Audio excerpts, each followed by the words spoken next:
Hello NLK, it is I again. This week is going to be our last week telling parables that Jesus told. So we've done quite a few. We've done like the lost sheep and the lost sons, and why is everything getting lost? Anyway, this week is going to be the last one about a parable that Jesus told, but I have got a great new series coming. And it's all about the craziest stories from the Bible. Like, we're talking really crazy. Some of them are got a bit of like blood and guts in it. We've got talking animals. He can talk! That's right, fool! We've got crazy things happening that you think, was that a magic trick? Was that real? Was that a miracle? So yeah, that's coming up. And I would love to know any of your crazy stories, any things that have happened to you that you just go, no one would believe it, but it's true. It's a real story. This really happened. And I'll see if I can dig out in my treasure trove of stories and find one about me. But for this week, we're going to be doing another parable.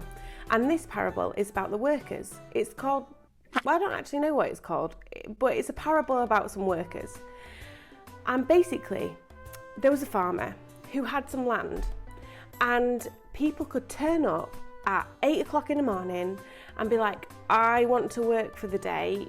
And the farmer's like, yeah, no problem, hires them for the day and then pays them at the end of the day. That sounds pretty normal and pretty simple, right? Well, some guys turned up at 8 o'clock. We want to work. And the farmer goes, no problemo, you can work, that's absolutely fine. It sets them to work. And then at 12 o'clock, a new batch of guys turn up and go, oh, is there any work going? Can we do some work? And the farmer goes, yes, no problem. So they start working. Hunky-dory, we've got more workers. This is fantastic. And then at 4 o'clock, an hour before closing time, another group of people turn up and go, any chance there's some work going? We could really do with some money.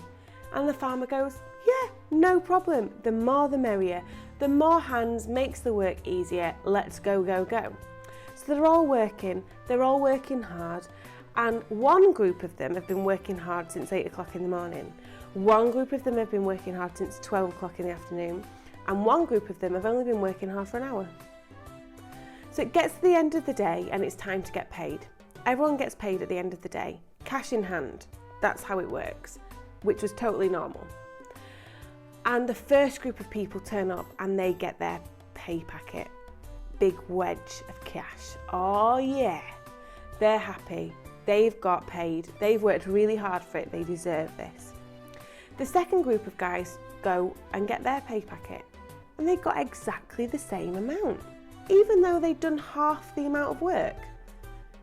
And the first group were a bit like, oh, that doesn't seem quite so fair. But the guys that had turned up at 12 o'clock that were still getting the same amount were like, this is amazing. Wow, what a great person to work for. And then the last guys that had only worked for an hour, well, you'd only expect them to get an hour's worth of pay. But no, the farmer, the man in charge, gave them the same amount that he'd given to the other two groups, even though they'd only worked for an hour. Wait, you're not being fair! Well, you might imagine the scene. It was chaos.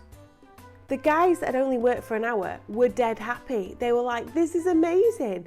Wow, thank you so much. We really appreciate it. This is more than we expected. It's more than we deserve. Thank you so much. The first group of guys were like, hold on a chicken licking minute. Why have we got the same amount as the guys that only worked an hour?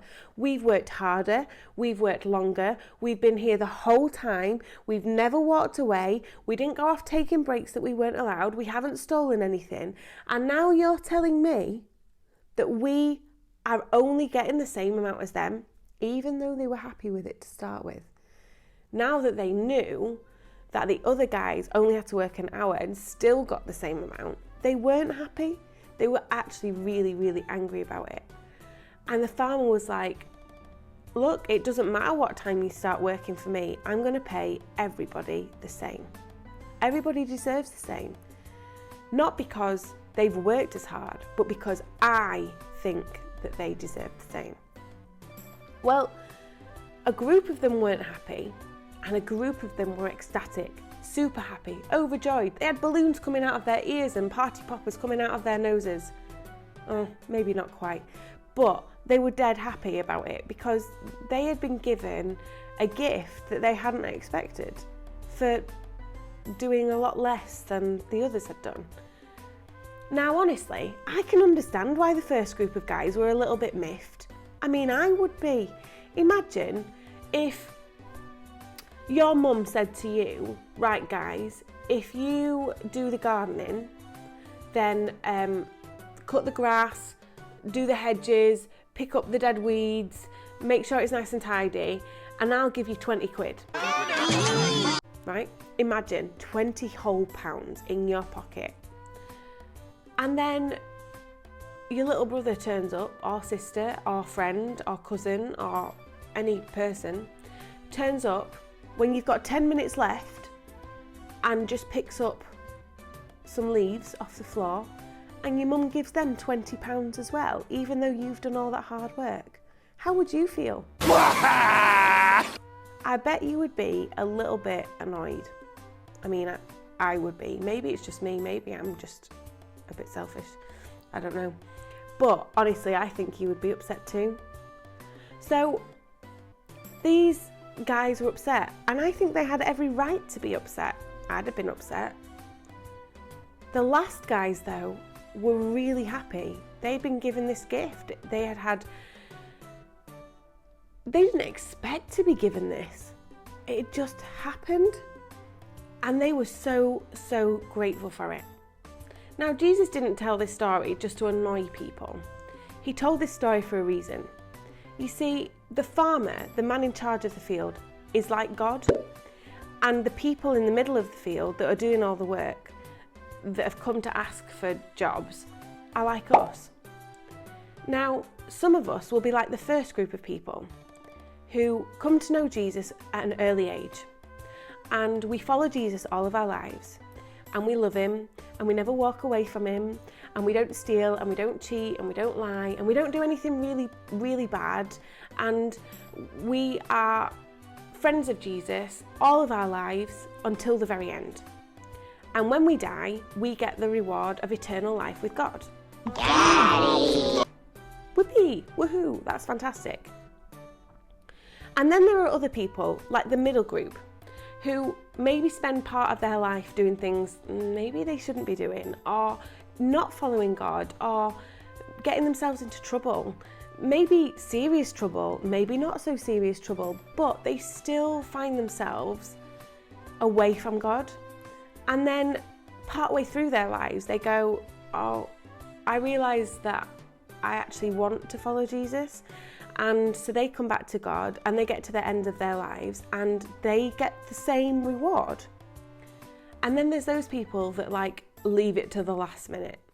Like maybe even on their deathbed go, I realised that I needed Jesus all this time and I've missed out on a life with him, but I want to give my life to him now even though I'm about to die.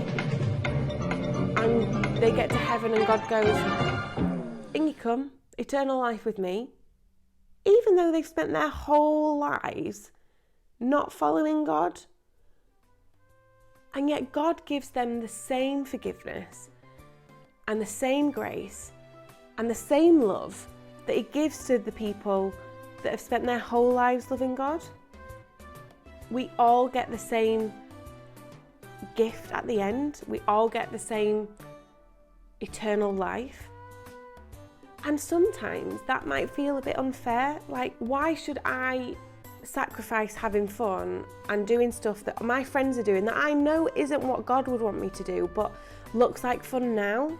Why should I sacrifice that when God's going to let me go to heaven anyway if I say sorry? Well, that's a really good question. Like, a really good question. Why should you? Here's why. Because it's not just about eternal life in heaven, even though that's incredible and that's what we're working towards and that's what we all ultimately want, an eternal life with God. But actually, those people that come to God at the last minute miss out on a lifetime here on earth, full of blessings, full of knowing God and his plans and his purpose for us. Yeah, we still experience upset and sadness and pain and discomfort, but we have God the whole time. We don't have to go through it alone. And yet they go through all those things, but without God. And so, actually, who's the real winner here? Those of us that are saying, yeah, we might be getting the same reward as everybody else at the end, but we get to walk through life here on earth with Jesus. We get to know his voice. We get to spend time with him. We get to worship him and be part of his family here on earth. And if it wasn't for God and me following God now, well, I wouldn't be here talking to you. I don't know where my life would be. I don't know what it would look like, but I don't want to know. And even if that means that I'm in heaven, spending the rest of eternity with God, and there are people there that have spent their whole lives on earth being silly billies or not being with God, but then at the last minute go, hold on a minute, I made a mistake, let me in.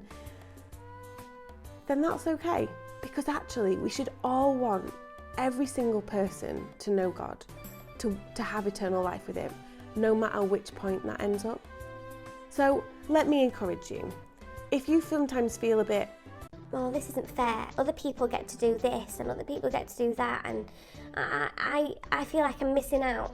that's okay. It's okay to feel like you're missing out sometimes. But I promise you, a life with Jesus here on earth is far better than anything else that we could ask for. And ultimately, we have the biggest and best reward coming to us when we give our lives to God. So yeah, if maybe you've not given your life to God and that's something that you want, why don't you talk to your adult at home or send a message to one of the NLK team and let us know, and we would love to pray with you and talk to you about this, because we've chosen a life with God, not because we had to, not because anyone forced us to, but because it was and is the best decision we could ever make.